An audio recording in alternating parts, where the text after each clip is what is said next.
अस्सलाम वालेकुम स्टूडेंट्स, कैसे हैं आप लोग? I hope you all will be fine और मज़े में होंगे। आज हम माइक्रो इकोनॉमिक्स का जो टॉपिक पढ़ेंगे वो है प्राइस डिस्क्रिमिनेशन। प्राइस डिस्क्रिमिनेशन से और उसकी टाइप्स के बारे में पढ़ेंगे। लेकिन प्राइस डिस्क्रिमिनेशन को पढ़ने से पहले हम थोड़ा सा मोनोपोली को डिस्कस कर लेंगे, क्योंकि प्राइस डिस्क्रिमिनेशन और मोनोपोली जो है वो रिलेट करते हैं एक दूसरे से। मोनोपोली क्या होती है? मोनोपोली ये होती है ना कि जहाँ पे एक सिंगल फर्म को कंप्लीट कंट्रोल होता है ओवर द प्रोडक्शन और सेल ऑफ एनी कमोडिटी, और जिसकी कमोडिटी प्रोड्यूस बाय मोनोपोलिस्ट उसका क्या होता है, कोई क्लोज सब्स्टिट्यूट भी नहीं होता। उनको यही डिफाइन किया था कि market situation where a single firm represents the whole industry and such single firm has a complete control over the production or sale of commodity and the goods sold by the monopolist doesn't have any close substitute। ठीक है, अब हम बात करते हैं price discrimination की, जिसको हम डिस्क्रिमिनेटिंग मोनोपोली भी कहते हैं। और इसको हम डिफाइन इस तरह से करते हैं कि प्राइस डिस्क्रिमिनेशन ऐसी मार्केट सिचुएशन है where monopoly sell similar goods on two और डिफरेंट प्राइसेस, कि सिमिलर गुड को टू और मोर डिफरेंट प्राइसेस में सेल करता है। और possibility of selling identical goods at different prices by monopolist is called price discrimination, या फिर इसको हम ये भी कह सकते हैं, सेकंड डेफिनेशन है। पाकिस्तान में मोनोपोलिस्ट की, अगर हमने मोनोपोलीज की हमने बात की थी तो वापडा को हमने कहा था कि जो है वापडा हैज़ मोनोपोली बिकॉज ये इलेक्ट्रिसिटी प्रोड्यूस करता है और आगे से सेल करता है, तो ये मोनोपोलिस्ट है। अब देखिए, वापडा जो इलेक्ट्रिसिटी प्रोड्यूस करने के बाद जब सेल आउट करता है तो उसकी कितनी मार्केट्स हैं? 2 मार्केट्स हैं, domestic customers and commercial customers. Domestic customers कौन? जैसे हम लोग घरों में रहते हैं। और कमर्शियल कस्टमर्स कौन होते हैं? जो बिज़नेस करते हैं, ठीक है, फार्म्स, इंडस्ट्रीज, जो बिज़नेस जो भी करते हैं from small level to large level, वो इसमें कमर्शियल कस्टमर्स में आते हैं। अब जो डोमेस्टिक कस्टमर्स हैं उनको पर यूनिट इलेक्ट्रिसिटी के वापडा डिफरेंट चार्ज करता है, लो प्राइस चार्ज करता है। और जो कमर्शियल उसमें कैटेगरी में आते हैं उसको हाई प्राइस चार्ज करता है, ठीक है, और वो डिफरेंट होती है इससे डोमेस्टिक कस्टमर से। तो उसने कहा कि देखिए वही हो गया ना कि ये मार्केट सिचुएशन ऐसी हो गई जहाँ पे मोनोपोलिस्ट सेल कर रहा है अपनी गुड्स को एट 2 और मोर डिफरेंट प्राइसेस पे। हम जो डोमेस्टिक कस्टमर्स हैं उनको डिफरेंट दे रहा है और जो कमर्शियल है उनको डिफरेंट दे रहा है। सो ये प्राइस डिस्क्रिमिनेशन का हमें आपको आइडिया पता चल गया होगा कि क्या होता है। We can say that is a market situation where monopolist sell similar goods और सर्विसेज एट 2 और मोर डिफरेंट प्राइसेस। अगर हम बात करें इंटरनेशनल लेवल पे तो हम आप ये देखें, वाल्टर एंड निकल्सन की बुक में जो एग्जांपल्स दी हुई है प्राइस डिस्क्रिमिनेशन की, वो ये दी हुई है कि वहाँ पे सीनियर सिटीजन्स को अगर वो रेस्टोरेंट में खाना खाने के लिए जाते हैं तो उनको डिस्काउंट दिया जाता है, जबकि यंगर कस्टमर्स के लिए वही क्या होता है, प्राइस प्रीमियम होता है। अगर इसी तरह से जो सेकंड एग्जांपल दी हुई है वो ये बताया गया कि बाहर के मुल्कों में जो कॉफ़ी जो है वो लार्ज साइज़ में लार्ज कप साइज़ में होती है, तो वहाँ पे वो क्या होता है कि फिर वो ऑन्सेस में बेचते हैं, तो वो क्या होता है, सस्ता पड़ता है। तो इसी तरह से अगर आप एग्जांपल एक एग्जांपल है प्राइस डिस्क्रिमिनेशन की, जिसमें कि वो इंश्योरेंस की बात करते हैं कि जो ऑटो इंश्योरेंस होती है वहाँ पे यंगर कस्टमर्स की और जो ओल्डर ड्राइवर्स और यंगर ड्राइवर्स के बीच के डिफरेंस की बात करते हैं। कहते हैं कि जो ओल्डर ड्राइवर्स होते हैं दे आर मोर एक्सपीरियंस, वहाँ उनको एक्सीडेंट के जो रिस्क होते हैं वो कम होते हैं as compare to younger drivers जो कि अभी यंग हैं, उनका एक्सपीरियंस नहीं है, दे आर लर्नर्स, और डिफरेंट रीजंस हो सकते हैं या फिर डिफरेंट एक्सीडेंट्स हो सकते हैं उनके, क्यों ऑन द बेसिस कि वो रिस्क होता है, वो तेज़ भी चला सकते हैं, डिफरेंट रीजंस हो सकती हैं। तो क्या कहते हैं कि जो उनकी प्रीमियम ऑटो प्रीमियम होती है, ऑटो इंश्योरेंस प्रीमियम होती है, वो यंगर के लिए डिफरेंट होती है, एंड जो ओल्डर वहाँ पे ड्राइवर्स हैं उनके लिए डिफरेंट होती है। ठीक है, अब हम इसके आगे पढ़ते हैं कंडीशंस। प्राइस डिस्क्रिमिनेशन के लिए कौन सी कंडीशंस हैं जो होनी चाहिए, फुलफिल करनी चाहिए? नंबर 1, जो आपका सेलर है वो मोनोपोलिस्ट होना चाहिए। ये सबसे मेन और जो है इम्पॉर्टेंट कंडीशन है प्राइस डिस्क्रिमिनेशन के लिए कि आपका जो सेलर है वो must be monopolist. Number 2, necessity condition. Necessity condition में क्या कहते हैं कि वो necessity of demand for the product of monopolist must be different. अब product of demand necessity different होगी। लेट्स सपोज कि अगर 2 मार्केट्स हैं, एक मार्केट जहाँ पे उसकी प्रोडक्ट की प्राइस, प्रोडक्ट की डिमांड ज़्यादा है, वहाँ पे उसका डिमांड का क्या होगा, लेस इलास्टिक होगा। जब आपका लेस इलास्टिक होगा तो क्या होगा, वहाँ पे वो हाई प्राइस चार्ज करेगा, डिमांड ज़्यादा है ना, ठीक है। और जहाँ पे आपका जो दूसरी मार्केट है जहाँ पे मोर इलास्टिक डिमांड कम है, मीन्स की डिमांड कम है, तो वहाँ पे कम प्राइस चार्ज करेगा, डिस्क्रिमिनेट कर रहा है ना वो। तो ये नेसेसिटी कंडीशन है प्राइस डिस्क्रिमिनेशन के लिए। एक सफिशिएंट कंडीशन भी होती है। सफिशिएंट कंडीशन के मुताबिक मोनोपोलिस्ट जो है must be capable to keep his market separate, कि उसकी अपनी मार्केट्स को सेपरेट करे। ये ना हो कि कंज्यूमर्स जो है वो अगर वो वाली मार्केट जहाँ पे उस मोनोपोलिस्ट अपनी चीज़ सस्ती बेच रहा है, कम प्राइस पे बेच रहा है, वहाँ से कस्टमर्स खरीद के तो उस मार्केट में ला के उनको ना सेल करते जो हाई प्राइस पे सेल उनसे मोनोपोलिस्ट से ले रहे हैं, खरीद रहे हैं। तो वो कहते हैं कि इतना मोनोपोलिस्ट जो है कैपेबल होना चाहिए कि वो दोनों जो मार्केट्स हैं उनको सेपरेट कर रख सके। ठीक है, ये आपको समझ आ गई कि मोनोपोलिस्ट जो है वो must be seller must be monopolist और elasticity of demand for the product of monopolist must be different.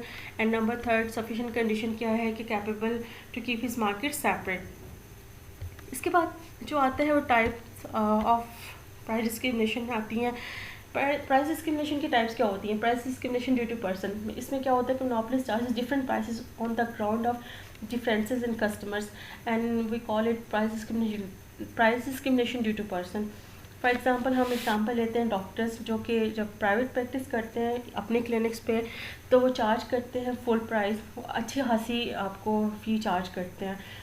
ठीक है, और अगर कोई लेस प्रिविलेज बंदा आ जाए तो और उससे रिक्वेस्ट करे तो उससे लो प्राइस ले लेते हैं, डिडक्शन कर देते हैं फ़ी में, या हाफ कर देते हैं, या बिल्कुल नहीं लेते।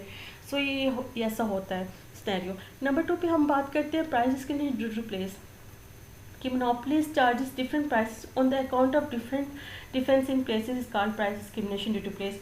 अब उसने कहा है कि इसकी सिचुएशन डंपिंग की उसने दी है कि जहाँ पे कोई भी कंट्री जो है अपनी प्रोडक्ट को फॉरेन मार्केट्स में लोअर प्राइस में सेल आउट करती है, जबकि डोमेस्टिक मार्केट में वही प्रोडक्ट महंगी बेचती है। आप इसके एग्जांपल सीए के बैट्स की ले लें कि वो यहाँ पे तो बहुत एक्सपेंसिव है, लेकिन अगर आप बाहर कंट्रीज़ में जाके अगर लेना चाहें तो आपको थोड़े से चीपर रेट में मिलेंगे। क्यों? क्योंकि वहाँ पे ऑलरेडी उनके इतने कंपेटिटर्स बैठे हुए हैं और इतनी अच्छी अच्छी चीज़ें लेके बैठे हुए हैं कि उनको फिर अपनी प्राइस लो करनी पड़ती है। फिर उसके बाद थर्ड जो टाइप आ जाती है वो price discrimination due to use है, जहाँ पे मोनोपोलिस्ट चार्ज करता है prices on the basis of difference in use, that's called your price discrimination due to use. ठीक है, हम इसकी एग्जांपल स्वी गैस की भी दे सकते हैं जो कि चार्ज करता है डोमेस्टिक कस्टमर्स को। अगेन स्वी गैस वाले जो, अगर आपको पता होगा बिल हम देखते होंगे, स्वी गैस जो प्राइसेस हैं वो चार्ज करते हैं डोमेस्टिक कस्टमर्स को, डिफरेंट प्राइस चार्ज करते हैं और लोअर प्राइस चार्ज करते हैं। और जो इंडस्ट्रियल कस्टमर्स हैं, ठीक है, ये जो बिज़नेस में यूज़ होते हैं, जहाँ पे भी यूजेज है स्वी गैस का इन बिज़नेस, वहाँ पे हाई प्राइस उनको पे करना पड़ती है। तो ये हो गई उसकी टाइप्स। जो अब हम डिग्रीज, एक क्लासिकल इकोनॉमिस्ट थे, पिगोन का नाम था, उन्होंने degrees of price discrimination introduce करवाई थी, जिसके मुताबिक first degree of price discrimination था, second degree of price discrimination and third degree of price discrimination. जी वही बात है, ये तो हो गई slide. First degree price discrimination को हम परफेक्ट प्राइस डिस्क्रिमिनेशन भी कहते हैं। फॉर दोस्त जो कि अभी उर्दू मीडियम से शिफ्ट हुए हैं, सॉरी मैं उनको बताना भूल गई हूँ, डिस्क्रिमिनेशन का मतलब होता है अलग करना, डिस्क्रिमिनेटिंग मोनोपोली की अलग करना, फ़र्क करना। ठीक है, मुझे बताना तो चाहिए था लेकिन मुझे नहीं याद रहा, एकदम से मेरे माइंड में आया और मैं आपको बता रही हूँ कि डिस्क्रिमिनेशन का मतलब है अलग करना, फ़र्क करना, कि वो चार्ज करता है different prices. First degree price discrimination में क्या होता है कि जब मोनोपोलिस्ट चार्ज करता है different price for each unit of sold और एक्सट्रैक्ट, इसका मतलब है कि डिफरेंट प्राइस चार्ज करता है for each unit of good के लिए जो वो बेच रहा है, extracting the entire consumer surplus from each and every consumer. Single good के लिए वो एक ही प्राइस चार्ज करता है और एक्सट्रैक्ट कर रहा है consumer surplus from each and every consumer से। और कंज्यूमर सरप्लस क्या होता है? Difference between what a consumer is willing to pay and what he actually pays is called your consumer surplus. और ये तब होता है जब मोनोपोलिस्ट सोचता है कि buyer is bound to purchase its commodity and buyer will pay the maximum price which he is ready to pay. Okay, so this is your first degree of price discrimination. If each buyer can be separately identified by monopolist, ठीक है। इस flight में जो Walter Nicholson ने बताया वो ये बताया कि जो बायर है वो आइडेंटिफाई करता है मोनोपोलिस्ट, ठीक है। और it may be possible to charge each the maximum price, and कोशिश करते हैं कि हर एक से मैक्सिमम प्राइस चार्ज करें। और दिस स्ट्रैटेजी ऑफ परफेक्ट और first degree price discrimination would then extract all available consumer surplus. जैसे मैंने आपको पहले भी एक्सप्लेन किया कि कंज्यूमर जो परफेक्ट प्राइस डिस्क्रिमिनेशन है स्ट्रैटेजी है, ये क्या करेगी, ऑल कंज्यूमर सरप्लस एक्सट्रैक्ट कर लेगी from each and every consumer से। तो living demands is group indifferent between buying and monopolist good and doing without it. ये हम एक्सप्लेन कर सकते हैं, कर चुके हैं। इसकी ग्राफ की तरफ चलते हैं। ये देखिए, ये इसका ग्राफ है। ये ग्राफ देखिए, ग्राफ जो है ये रिप्रेजेंट कर रहा है परफेक्ट प्राइस डिस्क्रिमिनेशन को और फर्स्ट डिग्री प्राइस डिस्क्रिमिनेशन को। यहाँ पे हमने बात की कि ईच बायर जो है सेपरेट आइडेंटिफाइड बाय मोनोपोलिस्ट, और जो मोनोपोलिस्ट क्या होता है कि वो मैक्सिमम प्राइस चार्ज करता है, जो कि वो जो कि कस्टमर विलिंगली पे कर सकता है इस गुड के लिए। और this strategy of perfect competition perfect price discrimination would then extract all available consumer surplus. जो हमने बात की कि वो इतनी प्राइस हाई चार्ज करेगा कि जितना भी कंज्यूमर सरप्लस है वो क्या करेगा, एक्सट्रैक्ट कर देगा। यही बताया गया इस डायग्राम में, तो यही बताया गया है। और ये फिगर एज्यूम करती है कि बायर्स जो है they are arrange in descending order of willingness to pay, ठीक है। यानी उनका विलिंगनेस टू पे जो है डिसेंडिंग ऑर्डर में है।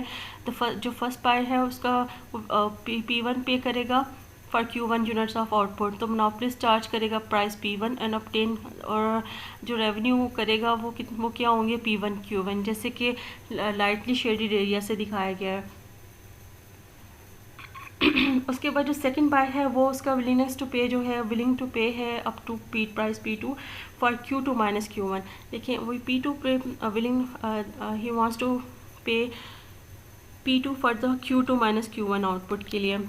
तो मोनोपोलिस्ट का जो फिर यहाँ पे जो रेवेन्यू बनेगा वो बनेगा P2 Q2 माइनस Q1, और इस बायर से जो P2 पे परचेज कर रहा है। दिस स्ट्रैटेजी, अच्छा एक बात याद रखिए कि ये स्ट्रैटेजी जो है तब तक कामयाब नहीं हो सकती जब तक सेकंड बायर अनेबल जो है वो रीसेल आउटपुट वो अपनी मार्केट डिफरेंट ना रखे। उसने कहा है ये जो हमने पहले बात की थी कि must be monopolist must be capable of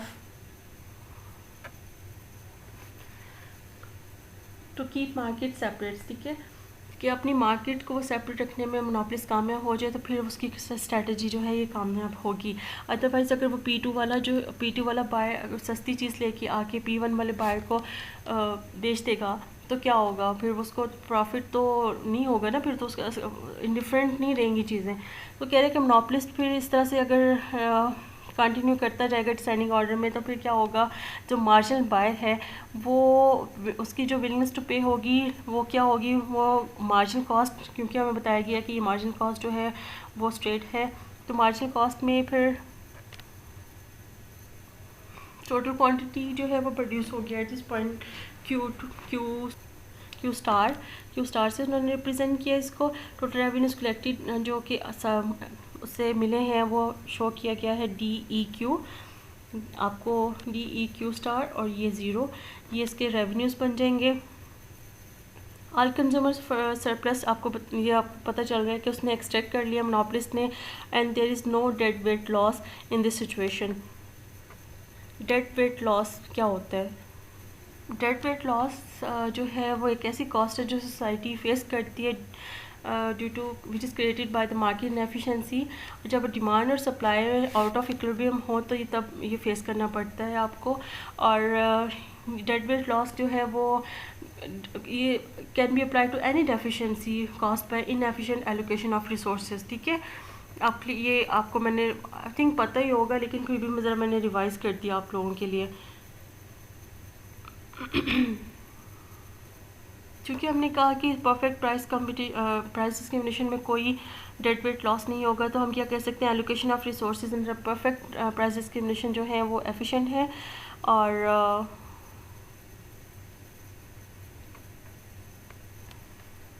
और जिसकी वजह से और फिर इसमें क्या होता है कि जितना भी कंज्यूमर सरप्लस है वो मोनोपोलिस्ट के प्रॉफिट में कन्वर्ट हो जाता है।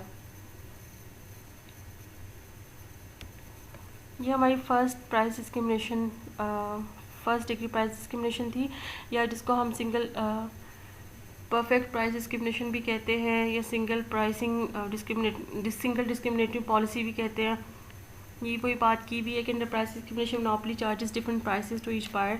अगर Q1 वो सेल करते हैं एट P1 तो Q2 माइनस Q1 जो है यूनिट्स P2 पे सेल करेगा। आई थिंक माइनस यहाँ से माइनस साइन में लगाना भूल गई हूँ। और in this came form we produce Q star and total revenues will be DEQ। और मैंने आपको एक्सप्लेन कर दी ये पहली चीज़ें। कंज्यूमर सरप्लस जो है एक्सट्रैक्ट करने में मोनोपोलिस्ट और कोई डेट वेट लॉस नहीं होगा।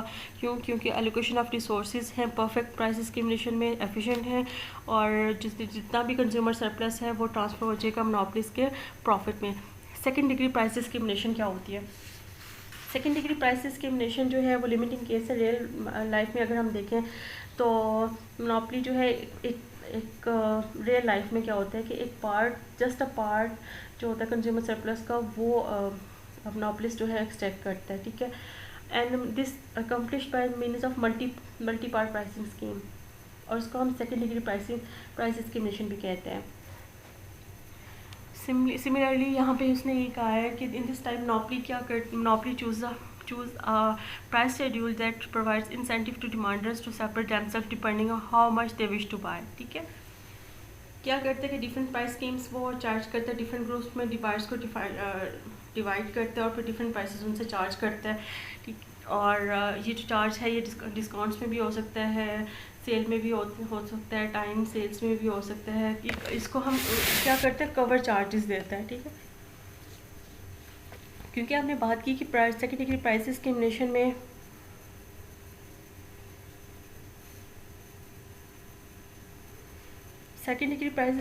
हमने बात की मल्टी पार्ट प्राइसिंग स्कीम की। जब हम मल्टी पार्ट प्राइसिंग स्कीम की बात करते हैं तो ये देखें, ये डायग्राम है इसकी।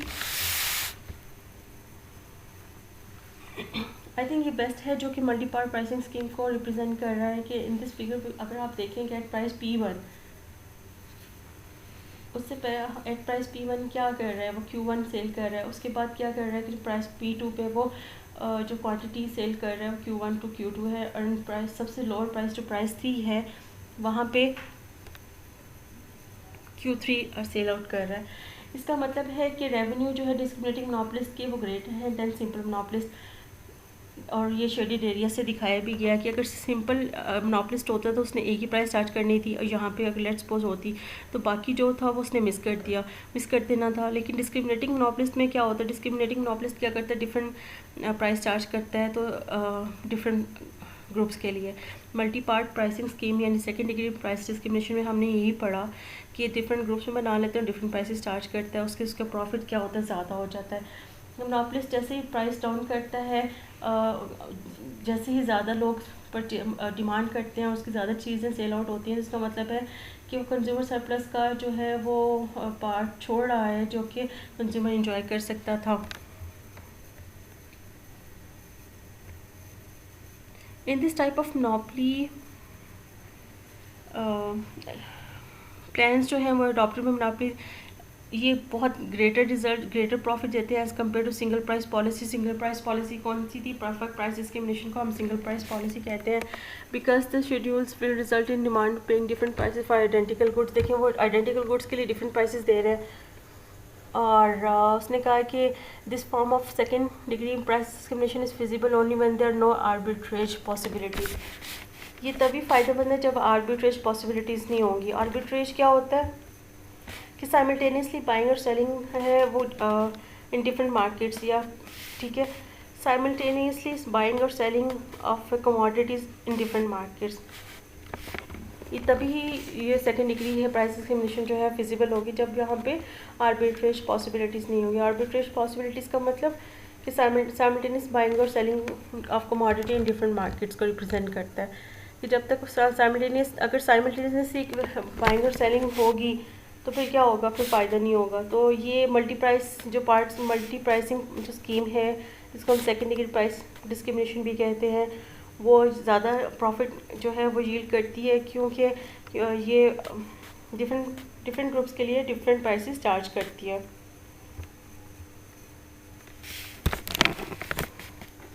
इस स्लाइड में ये बात की गई है कि second degree price discrimination is attached with multi-pricing scheme. Monopolist fixes price at P3 and this price consumer purchases Q1। ये सारा कुछ मैंने एक्सप्लेन कर दिया। जब रेवेन्यू डिस्क्रिमिनेटिंग मोनोपोलिस्ट के ग्रेटर होंगे सिंपल मोनोपोलिस्ट से, तो वो इज इक्वल टू दिस होंगे। और मोनोपोलिस्ट जब प्राइस डाउन करते हैं अगेंस्ट मोहियर्स ऑफ गुड परचेज, तो इसका मतलब है is going to is for going some part of consumer surplus which a consumer could enjoy. ये भी पहले मैं डिस्कस कर चुके हैं। Let's suppose third and what की क्या होता है, थर्ड डिग्री प्राइस डिस्क्रिमिनेशन में क्या होता है, थ्रू मार्केट सेपरेशन का नाम दिया गया है। थर्ड डिग्री प्राइस डिस्क्रिमिनेशन में मोनोपोलिस्ट जो होते हैं अपने बायर्स को सेपरेट कर सकता है in two different markets, like rural urban market होगी, डोमेस्टिक फॉरेन मार्केट होगी, प्राइम टाइम या ऑफ प्राइम मार्केट होगी। ठीक है, हमने ये बात की। और मोनोपोलिस्ट जो प्राइसिंग पॉलिसी भी उस मार्केट में डिफरेंट जो है वो स्ट्रेटजी बनाएगा चार्ज करने के लिए। ये जो है प्राइसिंग टेक्निक, ये discriminating policy, price discriminating policy जो है ये first degree price discriminating policy से डिफरेंट है, क्योंकि demand function for each potential buyer is different. So जहाँ पे डिमांड ज़्यादा होगी वहाँ पे क्या करेगा मोनोपोलिस्ट, ज़्यादा प्राइस चार्ज करेगा अपनी कमोडिटी के लिए। और जहाँ पे उसकी कमोडिटी की डिमांड कम होगी under third degree price discrimination में, वहाँ पे वो कम चार्ज करेगा। लेट्स सपोज कि यहाँ पे हम कह रहे हैं कि प्राइस इलास्टिसिटी ऑफ डिमांड, नहीं ये इंपॉर्टेंट चीज़ मैं आपको बताना भूल गई हूँ। The price elasticity of demand in these markets is sufficient to pursue such a policy। और मोनोपोली जो है सेट करता है प्राइस में, price in each markets according to inverse elasticity rule. जो मोनोपोलिस्ट है ईच मार्केट में जो प्राइस सेट करता है वो एक रूल के मुताबिक करता है, उसको कहते हैं inverse elasticity rule. Please don't forget that कि आपसे पूछा भी जा सकता है एमसीक्यूज़ में कि third degree price discrimination monopoly किस रूल पे बेस करते हुए प्राइस चार्ज करते हैं, तो वो इन्वर्स इलास्टिसिटी रूल है। इन्वर्स इलास्टिसिटी रूल हम पढ़ चुके हैं। लेट्स सपोज या एज्यूम कि मार्जिनल कॉस्ट जो है is same in all markets. Let's suppose क्योंकि उसने कहा ना कि 2 मार्केट्स हैं, 3 मार्केट्स, तो वो डिफरेंट प्राइस चार्ज करते हैं, तो फिर क्या होगा, प्राइसिंग पॉलिसी आपकी क्या होगी। मैं आपको इसके बुक वॉल्टर निकल्सन की बुक ओपन करती हूँ और उससे दिखाती हूँ ताकि आपको ज़्यादा क्लियर हो जाए आइडिया। ये देखें जी, ये इन्वर्स प्राइस इलास्टिसिटी रूल है। हमारे पास 2 मार्केट्स हैं आई और जे, और पी आई और पी जे जो हैं वो प्राइस चार्ज हैं इन दिस मार्केट्स। और price elasticity of demand is given by E I और ई जे। तो क्या होता है कि इस प्राइस इलास्टिसिटी का जो कॉन्सिक्वेंस, प्राइसिंग पॉलिसी का जो कॉन्सिक्वेंस क्या आएगा, जिन मार्केट में उसकी कमोडिटी की डिमांड ज़्यादा होगी वहाँ पे प्राइस क्या होगी, कम चार्ज होगी। और वो डिमांड क्या होगा, डिमांड कर्व जो है लेस इलास्टिक होगा। तो इसका मतलब है जैसे आपने देखा इन्वर्स इलास्टिसिटी रूल मैंने आपको साथ शेयर किया। अगर आपकी ई आई जो -2 और ई जो थी इलास्टिसिटी ऑफ डिमांड -3 हो, तो फिर क्या होगा, पी आई और पी जे क्या हो सकता है, 4/3 हो जाएगी। इसका मतलब prices will be 1/3 high in market I which is less elastic market. ये देखें, अब आपको ज़्यादा इस ग्राफ से समझ आएगा। लेट्स सपोज कि 2 मार्केट्स हैं आई और जे, मार्केट 1 एंड मार्केट 2। मार्केट 1 को आई कह लें, मार्केट 2 को जे कर लें। मार्केट 1 में जो मोनोपोलिस्ट का प्रोडक्ट है उसकी डिमांड ज़्यादा है, तो उसका कर्व क्या है, लेस इलास्टिक है। जब लेस इलास्टिक होगा, ठीक है, तो क्या करेगा, वो प्राइस करेगा चार्ज, हाई प्राइस चार्ज करेगा। और जो सेकंड मार्केट है जहाँ पे उसकी प्रोडक्ट की इतनी डिमांड नहीं है और वो मोर इलास्टिक डिमांड कर्व है, तो वहाँ पे वो प्राइस कम चार्ज करेगा। ये क्लियर है यहाँ पे आपको। उसके बाद जो गैप बिटवीन प्राइस और मार्जिन रेवेन्यू का अगर लार्ज है तो फिर क्या होगा,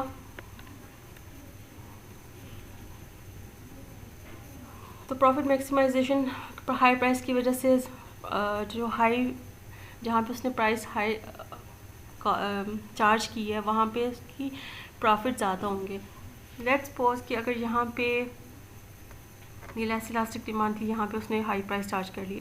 हम बात करते हैं सेकंड मार्केट की जहाँ पे उसकी डिमांड कम थी। अगर सेम प्राइस वो चार्ज करता, इस पॉइंट पे रहता, तो आप वो फिर कितना उसने अपनी प्रोडक्ट सेल करनी थी, यहाँ से लेस होना था ना उसका। फिर लेट्स सपोज कि अगर वो यहाँ पे चार्ज करता तो फिर वो उसकी अगर सेम प्राइस रखता, अगर फर्स्ट सिंगल प्राइस पॉलिसी को वो अडॉप्ट करता डिस्क्रिमिनेटिंग मोनोपोलिस्ट, तो फिर उसका ये वाला होना था ना, यानी उसकी प्रोडक्ट हाई प्राइस, एक जैसी प्राइस हाई प्राइस होने पे कम दूसरी मार्केट में उसको क्या करना पड़ता कि उसकी क्वांटिटी कम सेल होती क्योंकि प्राइस ज़्यादा थी। लेकिन वो समझदार निकला because he was discriminating monopolist. तो उसने क्या किया, उसने जहाँ उसकी प्रोडक्ट की डिमांड ज़्यादा थी, जहाँ पे डिमांड का लेस इलास्टिक था उसकी प्रोडक्ट के लिए, उसने क्या किया वहाँ पे हाई प्राइस चार्ज कर ली। और जहाँ उसकी डिमांड कम थी कमोडिटी की, इट मीन्स की डिमांड का मोर इलास्टिक था, वहाँ पे उसने प्राइस कम चार्ज कर ली। और फिर क्या हुआ, यहाँ पे देखें उसने अच्छा खासी अपनी क्वांटिटी प्रोडक्ट की बेच दी और यहाँ पे भी उसकी क्वांटिटी की अच्छी खासी क्वांटिटी सेल आउट हो गई। तो फिर इसका मतलब है कि उसके जितना मतलब प्रॉफिट मैक्सिमाइज हुआ ना, लॉसेस तो उसको फेस नहीं करने पड़े। वॉल्टर स्कल्सर ने बड़ी इंपॉर्टेंट बात की, उसने कहा कि जब तक आपकी arbitrage between this two markets can be prevented, price difference जो है परसिस्ट करेगा। और फिर जो टू प्राइस डिस्क्रिमिनेटिंग पॉलिसी जो है वो क्लियरली हमें पता चल रहा है कि मोर प्रॉफिटेबल है मोनोपोलिस्ट के लिए as compare to single price policy, जहाँ पे आपने क्या करना था, हाई प्राइस करके थोड़ा प्रॉफिट अर्न करना था। तो वेलफेयर अगर कॉन्सिक्वेंसेस की बात करें तो थर्ड डिग्री प्राइस डिस्क्रिमिनेशन जो है वो एम्बिगुअस है relative to single price theory. Discriminating policy जो है requires raising the price in less elastic market and reducing it in the more elastic one. वही मैंने आपको सारे एक्सप्लेन कर दिया है। और जो चेंजेस आएंगी दे हैव ऑन एलोकेशन जो उसको यहाँ पे लॉसेस फेस करने पड़ने थे सेकंड मार्केट में हाई प्राइस करके, वो उसको नहीं करना पड़ा, वो उसने अपने आप को सेव कर लिया वहाँ से। तो इसका मतलब है कि ये हम कंक्लूड कर सकते हैं कि मल्टी प्राइस पॉलिसी जो है वो एलोकेशनली सुपीरियर है as compare to single price policy. Single price policy कौन सी थी, फर्स्ट डिग्री या perfect price, first degree price discrimination या परफेक्ट प्राइस डिस्क्रिमिनेशन जिसको कहते हैं। ओके, सो हमने ये कहा कि थर्ड डिग्री या मल्टी प्राइस पॉलिसी जो है ये बेटर है as compare to single price policy in this situation because उसका आउटपुट जो है इंक्रीज़ हो रहा है और थ्रू डिस्क्रिमिनेशन के। और ये हमने चीज़ देख ली और हमें ये भी पता चल गया कि लीनियर डिमांड कर्व जो था, जब हमने सिंगल प्राइस अगर अडॉप्ट करते हैं, सिंगल प्राइस पॉलिसी अडॉप्ट करते हैं, तो उसमें उसके नतीजे में हमें ग्रेट एलोकेशन लॉसेस फेस करने पड़ने थे। क्योंकि अगर आपकी प्राइस यहाँ पे होती और यहाँ पे होती, एक तो आपकी वेस्टेज होती कमोडिटी की और आपके एलोकेशन लॉसेस होते, और फिर क्या होना था, फिर आप डिस्क्रिमिनेटिंग मोनोपोलिस्ट नहीं थे। सो वो क्या कह रहे हैं कि जो ये थर्ड डिग्री प्राइस डिस्क्रिमिनेशन जिसको हमने डबल या मल्टीपल प्राइस पॉलिसी भी कहा है, वो हमारे लिए बेटर है as compare to single price policy which is your perfect price discrimination and single price policy.